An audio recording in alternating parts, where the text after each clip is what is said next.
السلام عليكم ورحمة الله وبركاته أصحابتين قالي كسو دوادا channel كان فضلي هدي أنا ugu cusubtahay subscribe noode beelkana fursa aad noqdo daawadaha koowaad haddii aad hore noola joogtana aad iyo aad ayaa ugu mahadsantahay la joogitaankaada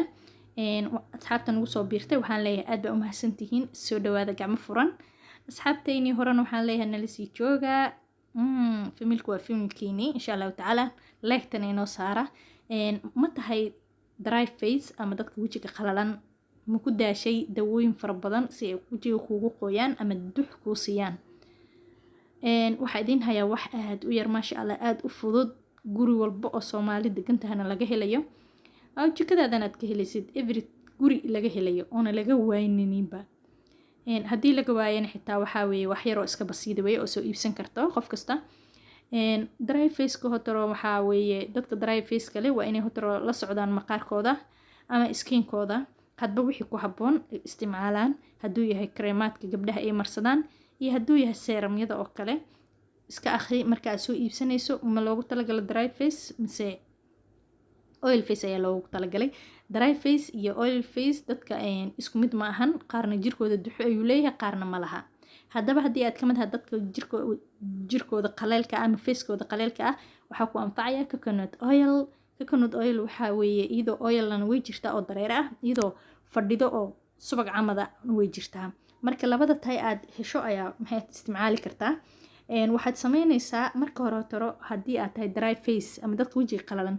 every time wejigaada ha ku dhaqin face wash ama saabuunta aad isticmaasho waxaa loo baahan yahay wejigaada inuu maalintii hal laba jeer oo kale kugu filan tahay dad waxaa jira mar kasta way qaadanayaan ama iska joogaanba iskaga dhaqanaya wejiga kaas daray ayuu ka sii qaadaya wejigaada wuxuuna tagayaa hadhow heer uu ka qarqarxo ama uu ka dildilaaco biyaha ku dhibaan markaad weysaysanaysid sidoo kaleeto banaanka aadan u bixi karin wejiga dabaysha ka dhibto haddaba coconut oil-ka labadeeda qayb midaan oo fadhida ama midda dareeraha ah taad heshaba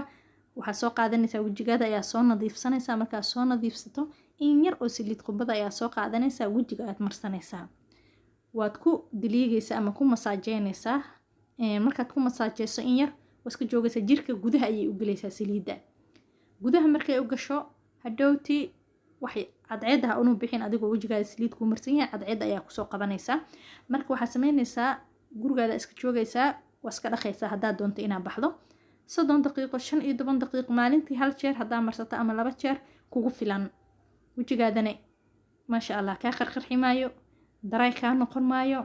aad iyo aad ayaa adiga ayaa u bogayo maasha allah wixii qolof iyo madmadow sarnaan way ka qaadaysaa hadba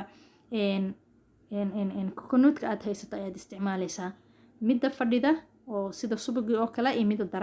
dareeraha ah haddii aad haysato weliba midda fadhida ayaa aad iyo aad ugu sii wanaagsan skinka maasha allah tan dareeraha waxaa macquul inay meelo kale kaa gaargaarto oo dharka kaa gaarto laakiin midaani waa sida cream camad gacanta wax yar kusoo qaadanaysaa wejigaada ayaa marsanaysaa